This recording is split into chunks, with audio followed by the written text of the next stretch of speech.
É, essa semana eu estava reassistindo ao debate do Gustavo Machado com o Daniel Miorim no podcast Três Irmãos. E aquilo mostrou que o Gustavo Machado, em muitos aspectos, está mais próximo do olavismo do que a maioria dos conservadores hoje, porque apesar do Olavo ter alertado que ele elogiava Mises, falava que Mises era uma referência, mas ele alertou também para falhas no pensamento do Mises, porque ele era influenciado pelo Kant. Então o Olavo já criticou diretamente o Mises, falou que ele errou no abstracionismo, tentando copiar o método kantiano, e falou também que o Mises é um autor muito menor que o Marx, que é muito mais um autor que fala de uma coisinha só, enquanto o Marx é muito mais amplo. Então o Olavo até criticava aquela ideia menos Marx, mais Mises, aquele slogan que muita gente usou. O Olavo criticava, não tem comparação Mises com Marx, porque o Mises é muito restrito. Então você vê alguém na direita hoje dando continuidade à abordagem olavista que entra em conflito com Mises e escola austríaca? Ninguém. Todo mundo abaixa a cabeça para a escola austríaca. Diz que é olavista, como o Cogos, por exemplo, outras figuras aí caricaturais, dizem que são olavistas para ganhar seguidores, ganhar o apoio, porque sabe que o Olavo é popular, mas não praticam nada que o Olavo defendia e praticam o oposto, o abstracionismo, que enquanto o Olavo defendia que a realidade era soberana e você conhece a verdade como você conhece uma pessoa, ou seja, nenhum sistema lógico formal, mesmo que pareça perfeito, vai explicar a realidade toda, porque a verdade não é obrigatória. Se alguém falar para você, a sua mãe existe, aí você fala, existe, claro, você tem certeza que a sua mãe existe? Claro, tem certeza, então prove que a sua mãe existe. Crie um teorema matemático provando que a sua mãe existe. E para que você vai fazer isso? Impossível. E não faz sentido nenhum. Da mesma forma, você criar um teorema matemático para explicar a realidade também é possível e sem sentido. Então esse que é a ideia do Olavo com essa frase, você conhece a verdade como você conhece uma pessoa. Então isso tem consequências na teoria dos quatro discursos. Porque, assim, pela filosofia contemporânea, pelo cientificismo contemporâneo, do qual a escola austríaca é o desdobramento, só é verdade aquilo que você é obrigado a aceitar, como 2 mais 2 é 4. Então, assim, se não passou na lógica matemática, se não passou pela experiência científica repetida inúmeras vezes, e você é obrigado a aceitar, então não é científico, não é verdade, é só uma cagação de regra. E inclusive nesse ponto aí desse debate com o Miorim, ficou claro que o Miorim defende que a verdade é só aquilo que é obrigatório. Uma coisa que não é tão obrigatório quanto a matemática, então é uma cagação de regra. E todo mundo da escola austríaca defende isso, todo mundo da direita hoje defende isso também. Mas isso é absurdo, porque o fato de que você tem que preservar a vida humana jamais vai caber em nenhuma fórmula matemática. O fato de que a vida humana tem um valor intrínseco, um valor metafísico, esse valor é inalcançável pela matemática e pela experiência científica. Então, se ele é inalcançável, ele não existe, você pode matar quem você quiser, pode fazer um genocídio que não tem problema, porque a matemática não demonstrou que a vida humana tem que ser preservada, então pode matar. A consequência inevitável do que o Miorim está defendendo é isso. E, como eu estava dizendo, isso tem consequência na teoria dos quatro discursos, porque o discurso cientificista de hoje, do qual a escola austríaca é um desdobramento, acredita só no discurso lógico-matemático, aliado à experiência científica direta repetida, pode ser repetida e verificável 1000 vezes, que só isso que chega à verdade. E aí eles tentam dizer que não, tentam se afastar disso, mas sempre a origem é a mesma coisa. E isso não tem lugar para o discurso dialético, nem para o discurso poético, mito poético, nem para o discurso retórico. Enquanto se você admite, você conhece a verdade como você conhece uma pessoa. Da mesma forma que não tem como provar que a sua mãe existe pela lógica, também tem uma parte ampla da realidade e talvez, inclusive, a parte mais importante, que é o que vai definir o sentido da vida, vai definir a vida após a morte, para onde você vai depois que você morrer, e vai definir por que a vida humana tem um valor intrínseco, porque o valor intrínseco é um valor moral ligado à moralidade. Tudo isso aí está fora do alcance do discurso lógico. Então está só no discurso dialético, mito poético e retórico. Assim como você conhecer uma pessoa, não tem como você provar que conhece a pessoa pela lógica. Então, como isso está fora desse discurso, tudo isso é jogado fora, e o olavismo tentou resgatar isso. O Olavo chegou à conclusão que o conhecimento humano pode ser dividido nos 4 discursos aristotélicos e tentou demonstrar em várias discussões e artigos e livros que os discursos mito poético, retórico e dialético são fundamentais e não podem ser jogados fora como o cientificismo de hoje quer fazer. E nesse debate ficou claro isso, que tudo que o Gustavo Machado defendia era do discurso dialético, baseado no marxismo, baseado em muitas coisas erradas, mas ele tinha uma premissa fundamental que ele compartilha com o olavismo mais do que qualquer conservador que eu vejo aí. Todos os conservadores abandonaram a premissa fundamental do olavismo, que é a raiz da filosofia cristã, não só do Olavo, mas de São Tomás de Aquino, de Aristóteles, do Mário Ferreira dos Santos, de toda a filosofia cristã, que é você conhece a verdade como você conhece uma pessoa. Em outras palavras, a verdade não é obrigatória. Então essa premissa fundamental o Gustavo Machado colocou em prática. Apesar de dar essa abordagem marxista ligada ao trabalho e à realidade histórica das sociedades, ele adotou uma abordagem que o discurso dialético, o retórico e o mito poético são importantes, não podem ser jogados no lixo.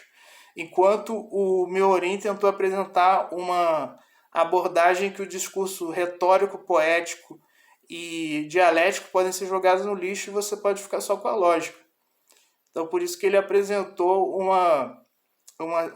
a perspectiva que leva à deformidade moral.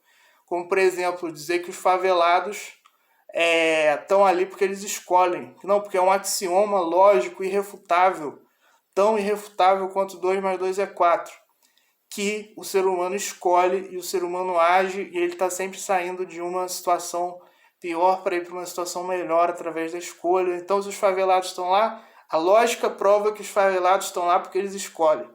Então, a vida sofrida, difícil de todas as pessoas lá que estão apanhando, estão sofrendo pra caramba para conseguir sobreviver, isso aí não vale nada. O que vale é o axioma matemático da escola austríaca. Então isso é uma deformidade muito grande.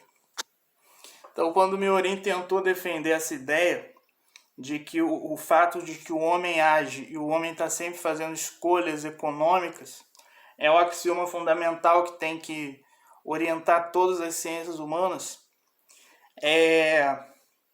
o Miorim estava seguindo o abstracionismo do cientificismo e o logicismo da escola austríaca, e o Gustavo Machado fez uma objeção a essa abordagem que eu também já tinha feito no livro Refutando o Anarcocapitalismo, que era assim, tá bom, isso é verdade, o fato do ser humano agir e desse agir poder ser interpretado de forma econômica está presente em todos os atos do ser humano. Aí o Gustavo Machado vai falar, não, justamente por isso que ele não pode explicar nada, que o que tem que explicar tem que ser uma característica dos atos das situações específicas, não uma característica geral que é separada dessa situação específica. Aí depois ele falou, não, mas tem que existir sim uma lógica fazendo isso, porque é irrefutável. Então, se esse axioma matemático ele se repete em todas as situações, ele tem um poder explicativo. Aí a questão que o Gustavo Machado não falou, mas que é a conclusão do que ele estava defendendo, é que assim, o grande problema disso é que você vai ter dezenas de sistemas lógicos, formais, matemáticos perfeitos, sem contradição nenhuma, que vão explicar várias coisas diferentes da realidade. Aí como que você vai fazer? Vai dizer que todos são verdade ao mesmo tempo, mesmo que eles falem coisas contraditórias entre eles? Então o que o Gustavo Machado estava defendendo é um posicionamento totalmente olavista, que o Olavo sempre reafirmou, que a lógica por si só é muito limitada, muito complicada para entender o mundo, e que a tentativa de copiar, forçar a realidade a se encaixar num sistema matemático e lógico só vai gerar merda. Só que os exemplos que ele falou disso não são muito bons, mas isso é muito difícil, porque para seguir o vício, milhares de pessoas, é muito mais fácil seguir os vícios do que seguir virtudes. Então tem milhares de pessoas estudando escola austríaca pra caramba, determinadas a defender a escola austríaca, e para identificar as falhas da história da escola austríaca são muito poucas pessoas. Então você saber por que isso está errado, quais são os outros... O ideal seria que a pessoa tivesse tanta paciência, tanto tempo, que fosse lá e demonstrasse matematicamente que tem milhares de sistemas que pode seguir também, concorrente da escola austríaca, e que por isso esse não é o melhor caminho para entender a realidade. O melhor caminho é você reconhecer que a lógica tem um papel limitado e procurar seguir o discurso dialético da ideia da dialética das incertezas. Ou seja, você descrever o que você está vendo na realidade como você descreve a existência de uma pessoa. Você fala, você conhece a sua mãe, você não vai criar um teorema matemático provando que a sua mãe existe. Você vai explicar, falar, contar sobre coisas que você viveu, para dizer que ela existe. E a verdade não é obrigatória. Assim como se você falar como foi a sua vida, a sua experiência com aquela pessoa, não vai ser obrigatório. Se a pessoa fala, não, eu não acredito, é tudo mentira, não tem como você obrigar a pessoa a acreditar. Da mesma forma, as questões relativas à moralidade, à metafísica, não tem como você obrigar a pessoa a acreditar. Se a pessoa não quiser, não vai acreditar de jeito nenhum. Mas essa é a única forma para chegar na realidade. Sem isso, você vai chegar no abstracionismo desumano do Michael Tolley, que usou um sistema lógico matemático rigorosíssimo para dizer que pode matar crianças de até 2 anos. Como o Bertrand Russell, foi um dos maiores lógicos matemáticos do século passado, defendia o genocídio nuclear da União Soviética. Já que os Estados Unidos tinham essa rivalidade com a União Soviética, tinha que causar um genocídio, matar a população inteira da União Soviética. E também o próprio Hans Hermann Hoppe, que é muito influenciado pela escola analítica, provavelmente pode ser considerado analítico também. E ele fala, pode matar os retardados, porque para ter direito à vida você tem que saber argumentar. Não sabe argumentar, então pode matar. Então você chega na desumanidade se você seguir o abstracionismo. Então a única forma de sair disso é reconhecer a verdade não é obrigatória. Você conhece a verdade como você conhece uma pessoa. E aí entra numa questão... Aí o Gustavo Machado usou como argumento, você está dizendo que o axioma do homem agir tem que orientar todas as ciências humanas. Mas tem outro, o trabalho também, que ele tentou levar para o marxismo, que o trabalho permeia tudo. Então o trabalho tem que ser privilegiado para você analisar as coisas. Mas aí ele pode dizer, não, mas o trabalho também estava incluído no Mises também. O Mises analisa o trabalho. Então, mas tem coisas que não tem nada a ver com o Mises e que você poderia colocar ali. Poderia colocar também uma coisa que é presente no marxismo, que é a relação com o outro. O coletivismo. Tudo que você faz, você está relacionado com o meio, com o coletivo. Então, assim, a partir disso você vai dizer, então a relação com o coletivo, com o meio, é o que permeia todas as ciências humanas e é o axioma fundamental a partir de onde você tem que analisar todas as ciências humanas. Então, o contato com o coletivo está presente em todos os casos. Então, você tem que ser coletivista. É a mesma coisa que a escola austríaca faz. E eu falei no meu livro também a questão da ordem interna. Tudo que você faz pressupõe que você está vivo. Inclusive, se você quiser refutar, você diz, não, eu não estou vivo. Mas para você dizer que não está vivo, você tem que estar vivo. Então pronto, isso é um axioma fundamental, como 2 mais 2 é 4. Para você estar vivo, precisa de uma determinada ordem interna no seu corpo. Aí isso vai levar ao quê? Ao fisiologismo, que a sociedade tem que funcionar como um corpo humano. Porque tudo que você faz pressupõe o funcionamento do corpo humano, então você tem que transmitir isso para a sociedade toda, fazer a sociedade funcionar organicamente, cada um fazendo a sua função. E é a mesma coisa que a escola austríaca está defendendo, uma ideologia vazia que leva à desumanidade também. Que você pode levar essa ideia, não, da mesma forma que o corpo se livra dos anticorpos, a sociedade pode se livrar de quem é inconveniente. Aí a pessoa, não, mas isso tá errado. Não, mas para você dizer que isso está errado, seu corpo já está se livrando dos anticorpos. Então ele já está colocando isso em prática. Então é um pesadelo teórico você ir por esse caminho, é o que ele falou. É o que o Miorin estava defendendo. Então uma coisa interessante aí é que sempre o marxismo, nesses pontos, se aproxima do olavismo, em relação a essa recusa dos sistemas abstratos formais, mostrando a realidade. Quando ele fala, ele falou abertamente, a realidade é soberana. Não é o sistema formal que vai orientar a gente para estudar a realidade. É a realidade que vai dizer, de acordo com o objeto, o que você vai ter que usar para entender aquilo.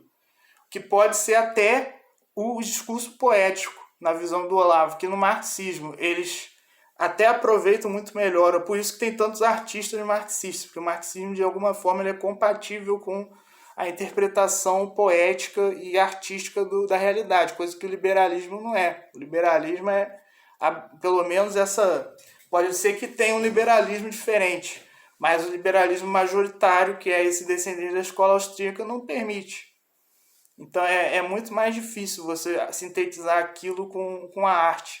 E no caso, o marxismo é muito mais fácil. Você pode usar inclusive a arte para descrever como que o ser humano está sofrendo e tal, só que você tem que relacionar tudo às relações de trabalho, à exploração, à pobreza que foi causada pela exploração, pelos contrastes da sociedade e tudo mais. E coisa que é interessante que o Olavo falava sobre isso, que ele era materialista. Ele até fazia essa brincadeira. Ele falava, não, falam que o Karl Marx é materialista, mas não é materialista nada. Ele criou um sistema metafísico, abstrato, da luta de classes e tudo, para julgar a realidade. Materialista sou eu, porque eu estou interessado em cada ser humano, cada agente, como que eles agiram, como que aconteceu esse nível mais básico da interação na história, nas ciências humanas. Então eu que sou materialista. Então isso tem a ver com isso, com esse fato também, que na verdade o que ele quer dizer materialismo seria a rejeição total do abstracionismo e a busca total pela adequação da sua interpretação da realidade à realidade concreta, que é inclusive o que o Gustavo Machado defendeu aí também. Então é interessante você ver que o olavismo ele tem pontos que se afasta muito do marxismo. Nessa ideia de que o Gustavo Machado falou ali, não, 2 mais 2 é 4, não é verdade, porque na verdade ele usou um argumento, quanto que é 2 quilos de carne mais 2 metros de tecido, aí não é 4, você vai ter que criar outra medida. Aí o Miorin falou, não, isso é igual o Trotsky falava, que não, A é igual a A, tá errado, porque esse A está desenhado diferente do segundo A. Então é uma bobagem total você levar o relativismo a esse ponto.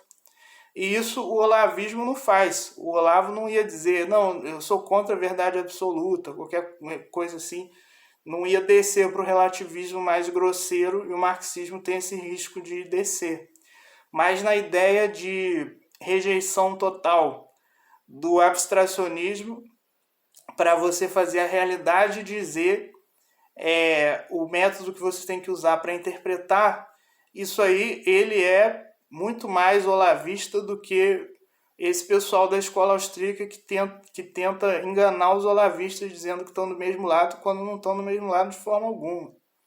O, o Gustavo Machado é muito mais olavista que o Cogos, por exemplo. O Peter Turguniev, que tenta conquistar o público conservador, e muitos outros. Então é claro que eles iam renegar isso ao máximo possível, porque eles têm tanto desprezo, tanto ódio pelo Olavo, que eles se recusam a estudar a obra dele e entender essas raízes da obra dele. A ideia de que você conhece a verdade como você conhece uma pessoa é uma coisa que, sem a qual o próprio marxismo não existiria. Então é muito. O próprio marxismo é impossível. Então é muita loucura, porque assim, aquilo que tem de bom no marxismo só faz sentido se você adotar o posicionamento, a abordagem metafísica olavista e aristotélica, que permite você usar a dialética para estudar algumas coisas. Então você diz, não, naquela situação o patrão está explorando o empregado. Realmente pode ser que esteja explorando, e o olavismo permite que você veja isso. E sem o olavismo vai cair, sem essa abordagem aristotélica, ele não tem como se sustentar, ele é autocontraditório e impossível. Enquanto o olavismo fornece essas ferramentas para isso. E se você não cai nisso, você cai na busca pelo cientificismo, pela ciência, pelo padrão do rigor científico absoluto que muitas vezes os marxistas tentam se aproximar, só que é impossível, porque como que você vai dizer que a luta de classes é um conceito científico? A dialética da luta de classes, qualquer cientista vai dar risada disso. Os cientificistas jamais iam aceitar isso em situação alguma. A abordagem política e econômica, filosófica mais próxima do cientificismo é a escola austríaca. Porque a escola austríaca, eles podem até dizer, como teve o pessoal criticando, não, porque a escola austríaca ela vê uma coisa que é antes da experiência científica. Então é um axioma que se repete, que é anterior a tudo, e isso não é científico, porque isso não pode ser verificado. Mas isso é muito fácil de responder. Só eles falam, não, é porque a nossa ciência é tão foda, tão sólida, que ela abrange esse tipo de verdade axiomática, matemática, que a ciência meramente experimental não abrange. Então é científico, sim. É muito fácil para o cara da escola austríaca responder essa crítica e falar que a escola austríaca é científica. Então o cientificismo é muito mais compatível com a escola austríaca do que com o marxismo. O marxismo não tem como juntar aquilo ao cientificismo. E nem o olavismo. Então o olavismo, sendo uma crítica ao cientificismo e ao abstracionismo, tem essa relação aí que é muito pouco explorada, porque o pessoal os olavistas, na verdade, não tiveram força para produzir nada. Não teve o meu livro, só que foi totalmente esquecido. Mas aquilo que tem mais visibilidade pelo público não tem nada original. E quando tem alguma coisa, eles têm que abaixar a cabeça para a escola austríaca, porque as figuras como o Miorin, o Cogos, o pessoal que gosta de economia é milhares de vezes mais criativo que os olavistas. Então eles estão dominando, eles têm a hegemonia intelectual absoluta do cenário da direita. E eles, lógico, vão querer varrer o Olavo para debaixo do tapete. Eles pegam duas frases. A frase moderação na defesa da verdade é um serviço prestado à mentira. E a outra frase, você tem que prender os comunistas pelo que eles fizeram, senão eles vão te prender pelo que você não fez. Pega essas duas frases, usam como uma isca para atrair os olavistas. Olha, a gente citou uma frase do Olavo, então venham se inscrever no nosso canal, venham se juntar ao anarcocapitalismo, porque nós somos olavistas. Só que são literalmente apenas 2 frases do olavismo que eles usam para seduzir os olavistas e depois joga todo o trabalho do Olavo no lixo. Então o que está acontecendo é isso. Nenhum olavista de expressão na internet enfrentou a escola austríaca e todos aceitaram bovinamente esse domínio da escola austríaca. Domínio oportunista e que foi feito através da sedução. Não através da guerra aberta, mas através da sedução e da desonestidade. Eles aceitaram isso bovinamente. Então, hoje em dia, talvez o trabalho do Gustavo Machado seja muito mais próximo do olavismo do que de muitos conservadores que se sujeitaram ao domínio, à hegemonia da escola austríaca. Então, é claro que eles vão dizer que, se você falar isso pro Gustavo Machado, vai entrar em desespero, porque o ódio e o desprezo que eles têm ao Olavo é tão grande que é capaz de ser maior do que a fidelidade aos ideais do marxismo. Capaz de você falar, não, essa ideia que você está defendendo aí é olavista. O Olavo também defende isso. Você fala, que? O Olavo defende isso? Ah, então eu vou virar libertário. Vou virar anarcocapitalista, porque o ódio, a aversão ao olavismo é mais forte do que pode ser mais forte do que a fidelidade aos valores do marxismo. Então não duvido nada dele virar libertário, se por acaso ele ficar sabendo disso. Mas o fato é que não dá para discutir isso. Eles adotam a ideia de que você conhece a verdade como você conhece uma pessoa, adotam o discurso dialético, adotam a visão de que o abstracionismo da escola austríaca não é suficiente para interpretar o mundo, como o Olavo adotava e criticava Mises, coisa que nenhum olavista conseguiu fazer. Então, é claro, as críticas vão ser insuficientes, porque não é uma questão de refutar, porque você pode criar uma gaiola intelectual e ficar preso naquilo, e logicamente ela vai ser irrefutável. A questão é que você mostrar que isso não é suficiente para entender a realidade. Então o ideal seria a pessoa se aprofundar ao máximo a ponto de criar várias gaiolas intelectuais e mostrar, olha só, você está definindo a escola austríaca, mas tem milhares de teorias que são tão coerentes quanto a escola austríaca. Como é que você vai fazer? E mesmo assim não é uma questão de lógica, porque é uma coisa que o olavismo deixa bem claro, a verdade não é obrigatória. Então, mesmo se você fizer isso, não vai ser obrigatório. Vai ser só uma tentativa de instigar a pessoa para ir para outra abordagem. Então, o que o Gustavo Machado fala nesse debate da insuficiência da lógica, que ele cita até o Kurt Gödel, outras coisas, tudo vai nesse sentido, que é o que o Olavo defendia desde o começo. Então a questão é essa, até quando a direita vai ser tão improdutiva a ponto do maior olavista, do maior exemplo de prática do olavismo em um debate, em uma investigação intelectual, ser representada por um comunista? Então fica esse questionamento. Acho que é isso.